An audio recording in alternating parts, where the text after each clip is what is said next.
ঝড়ের পরে বোনের বাসার আপডেট ভালো করে জানা হয়নি এবং বোন এবং বোনের মেয়ে দুজনই অসুস্থ, সেটা দেখার জন্যই যাচ্ছি তাদের বাসায়। আসসালামু আলাইকুম এভরিওয়ান, আমি আমেনা সিদ্দিকী। কি অবস্থা সবার? সবাই কেমন আছেন? আমি তো আলহামদুলিল্লাহ ভালো। যাবো হুমায়রাদের বাসায়, আসলে যাওয়া উচিত ছিল আরও আগে, কিন্তু আমারও তো দুইটা ছোট্ট ছোট্ট ছানাপোনা, এদেরকে নিয়ে বের হওয়াটা আমার জন্য খুবই মুশকিলের কাজ। তবুও কি আর করার, হুমায়রাও তো ছোট, ওর জন্য আমার আলাদা একটা টান আছে, ওর জন্য যেতেই হবে। সেই জন্য ছানাপানা রেডি করে মাগরিবের নামাজের পর বের হয়ে যাচ্ছি।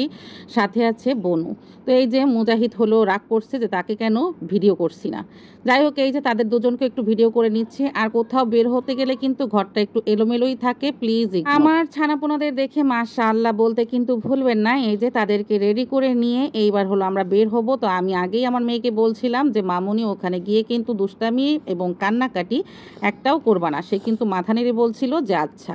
বের হয়ে গেলাম, এই যে বাসা নিচে, তারপর চলে আসছি পর বনু রিক্সা ঠিক করে নিল। আর হুমায়রাদের বাসা কিন্তু আমাদের বাসা থেকে মাত্র 30 টাকা রিক্সা ভাড়া ওদের বাসা, তাহলে বুঝেন কতটা কাছে। তবুও ছানাপোনা নিয়ে যেন বের হতেই পারি না। আর এই যে একটু সামনে আসলেই এরকমের জ্যাম পড়ে, এই চৌরাস্তার মোড়টা এতটাই খারাপ লাগে আসার পথে।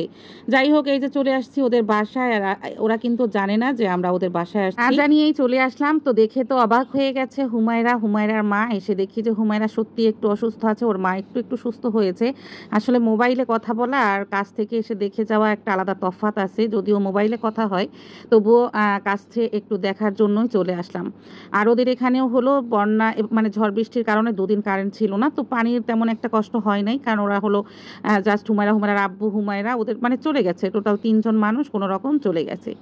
যাই হোক, আমার মাটার জন্য এই যে মেলায় গিয়েছিলাম, পরে ওর জন্য কিছু নিয়ে আসছিলাম, তো সেটাও নিয়ে এসেছি। আর এসে দিয়েছি। মাটা কি সুন্দর বসে পড়েছে। এই যে, তো তেমন কিছু না, জাস্ট একটা কাট লিপস্টিক, একটা ছোট্ট মেকআপ ক্লিপ, এগুলোই নিয়ে আসছিলাম হুমায়রার জন্য। তো হুমায়রা এগুলো তেমন কিছু বোঝে না, ওর থেকে কিন্তু আমার মেয়েটা আবার সব কিছু বোঝে। আর হুমায়রা আবার এই ধরনের মানে ও এই সমস্ত জিনিস তেমন একটা বোঝে না। যাই হোক, তবু নেড়ে চেড়ে দেখছিল, এটাই যেন আমার আনন্দ লাগছিল। আর আমার মেয়ের থেকে হুমায়রা কোনো অংশে কম নাই, কারণ ও আমার কাছে অনেক স্পেশাল। হুমায়রার জন্মের দিন আমি এতটাই আল্লাহর কাছে বলছিলাম যাতে আমার বোনটার একটা মেয়ে হয়, কারণ আমাদের তখন কোনো মেয়ে ছিল না। যাই হোক, আলহামদুলিল্লাহ, ও আমার সব থেকে মানে প্রথম চাওয়া ছিল হুমায়রা আমার বোনদের ভিতরে যে ও একটা মেয়ে হোক, আমার বোনের একটা মেয়ে হোক। আলহামদুলিল্লাহ হয়েছে। সেই থেকেই আমার ওর প্রতি আলাদা একটা টান রয়ে গেছে। আর এই যে কাট লিপস্টিক পেয়েই সে বলছিল তার সোনামণিকে দিয়ে দেওয়ার জন্য, সে একটু দিয়ে দিচ্ছিল। মাশাআল্লাহ, অনেক লক্ষ্মী একটা মেয়ে। ও কিন্তু যখন আমরা গেলাম, ও কিন্তু কোনো খেলাধুলাতে মন না দিয়ে ও আমাদের পাশে এসে বসছিল, আমাদের সঙ্গে বারবার ঘেঁষাঘেঁষি করছিল, কারণ ও সারাদিন বাসায় একা থাকে ওর মায়ের সাথে। তো আসার পর এত কান্না করছে, আমরা যখন ওদের বাসা থেকে রাতেই চলে আসছি, আসার পথে এত কান্না করেছে কি বলবো। আসলে বাচ্চাদের এই ঢাকার শহরে একা একা ফ্ল্যাট বাসায় পালন করা অনেক কষ্টর। যদি দাদা দাদি নানা নানি এরা কেউ কাছে থাকে তাহলে বাচ্চারা অনেক আনন্দ পায়। আমার তো বাসায় ছানাপোনা ওরা দুজন তো খুব ভালো থাকে, কিন্তু হুমায়রা যেহেতু বাসায় একা থাকে ওর মনটা ভীষণ খারাপ থাকে। আমাদের পাওয়ার পর সে অনেক খুশি হয়েছে। আর এই যে আমার বাচ্চারা কিন্তু তার বেলকনিতে গিয়ে দোলনায় দুলছিল, সে কিন্তু যাচ্ছিল না, সে কিন্তু আমাদের পাশেই বসেছিল। আর বারবার আমাদের দিকে তাকাচ্ছিল, আমাদের পাশে এসে বসছিল। ও একেবারে ভালো, মানে কি বলবো, অনেক ভালো কিউট একটা মেয়ে।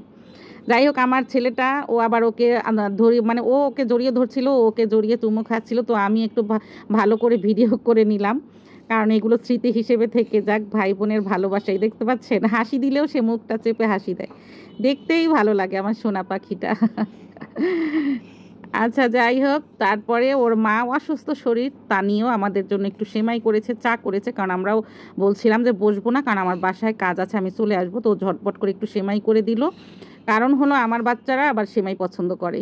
তো ঝটপট করে সেমাই করে দিয়েছে, এই সেমাই খেয়েছিলাম, তারপরে চা মুড়ি টুড়ি খেয়ে বের হয়ে আসছিলাম।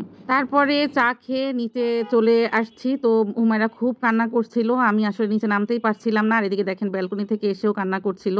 তো এটা দেখে এতটা খারাপ লাগছিল, কারণ বাসায় একা থাকে, তো আমরা সাথে অনেকটা খুশি হয়ে গেছিল। এখন যখন রওনা দিয়ে দিয়েছি, তার তো কান্নাই থামছিল না। তো এই ছিল আজকের শেয়ারিং, আজকের মতো আল্লাহ হাফেজ।